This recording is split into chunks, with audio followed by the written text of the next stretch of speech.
I've explored quite thoroughly on this channel how at the core of the West's decline is our misunderstanding of masculinity itself.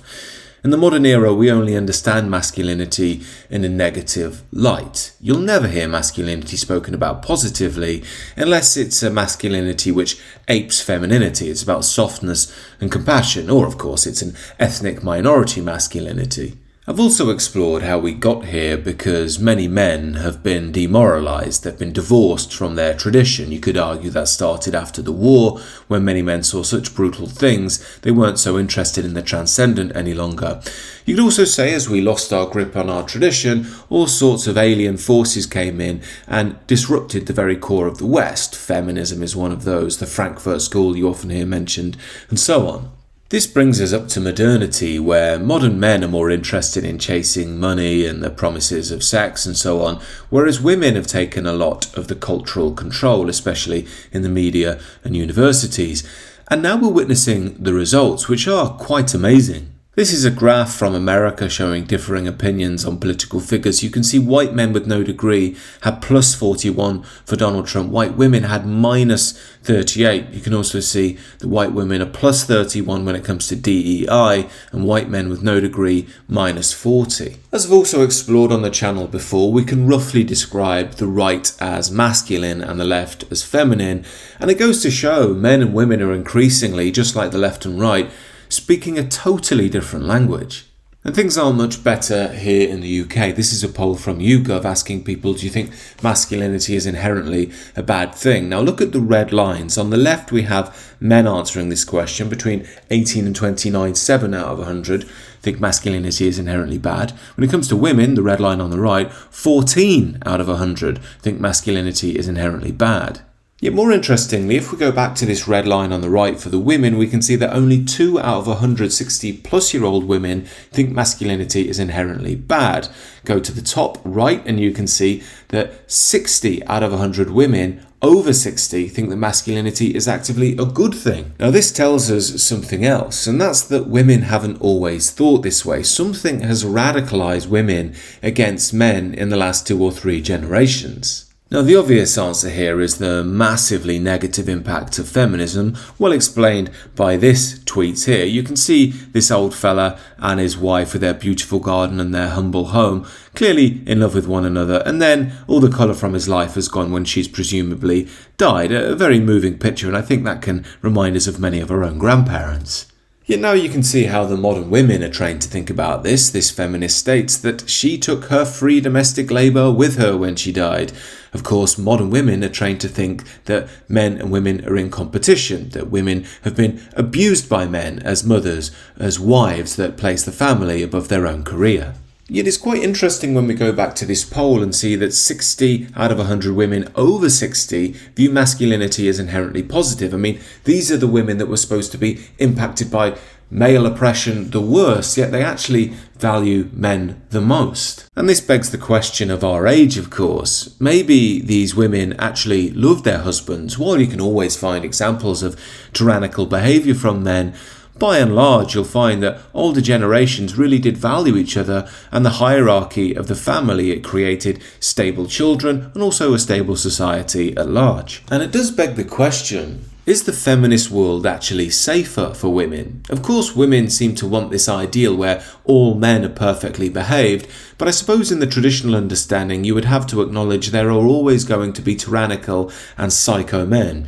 And it takes strong, decent men and strong communities to stand up to such men. That's historically how we kept order. But given our society has effectively decided all men are toxic, it means there's nobody to stand up to the psycho men anymore. And the people that tend to, in fact, allow the psycho men purchase in society tend to be the feminists themselves. You tend to find modern women tend to vote quite left-wing, and left-wing parties tend to be pro-mass migration. They hate it when you say that importing vast numbers of strange men will be a threat to women. They'll call you racist and evil. Just like this woman here in America, she's a journalist who's very concerned that these gang members have been kicked out by Trump and have been ripped apart from their families in America without due process. Oh no, the poor bunnies. Of course, all this talks to is the cliched feminine misunderstanding of how dangerous the world really is and why you need men and borders to maintain order.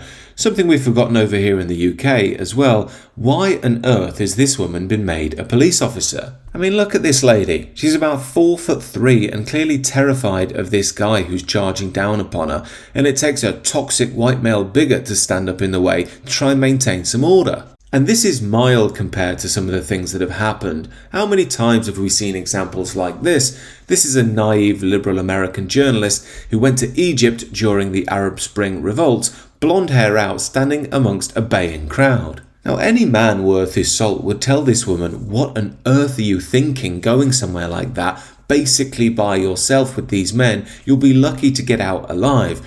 Of course, such men will be called evil and racist. She will have been affirmed by her college professors that Muslim men are caring and decent and kind and would never do anything horrible to a woman. You'll be more safe there than you would in the West.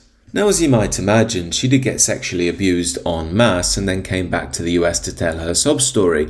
Now, of course, it's extremely difficult not to feel compassion for this woman at the horror she must have been through, but at the same time, you can't help but feel like, what did you think was going to happen? Who on earth has filled your head of this nonsense to think that was a good idea to go there? It seems quite evident that if you want to destroy a society, first you rip apart its tradition, which is its framework, its heart and soul, and that allows all manner of poisonous ideologies to take root and break a people apart. However, that process is well underway at this point, and we have to accept in the Western world that we're just not going to be able to change women's minds. If you try to help, if you try to protect most of them, you'll be seen as an enemy.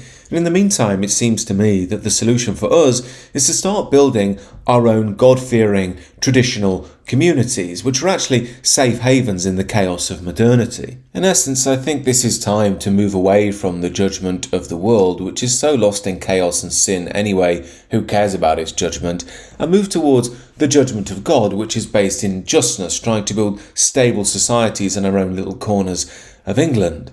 I do think over time these will become more and more valuable, especially as more and more people realise that we are going to balkanise and people want to find something familiar and stable. This is why I think a lot of my output in the future is going to focus on personal, spiritual transformation to make sure we're in a calm, stable state. But I'd also like to explore other themes such as self-sufficiency, alternative modes of living, which don't depend upon the globalist system, which essentially control what you can say, think, where you can live, how you can act, and so on. Now, it goes without saying this should be done peaceably and legally, and also Rome wasn't built in a day. It might take a decade or two to build such communities, but I do believe they're imperative for safe environments for our future children to flourish.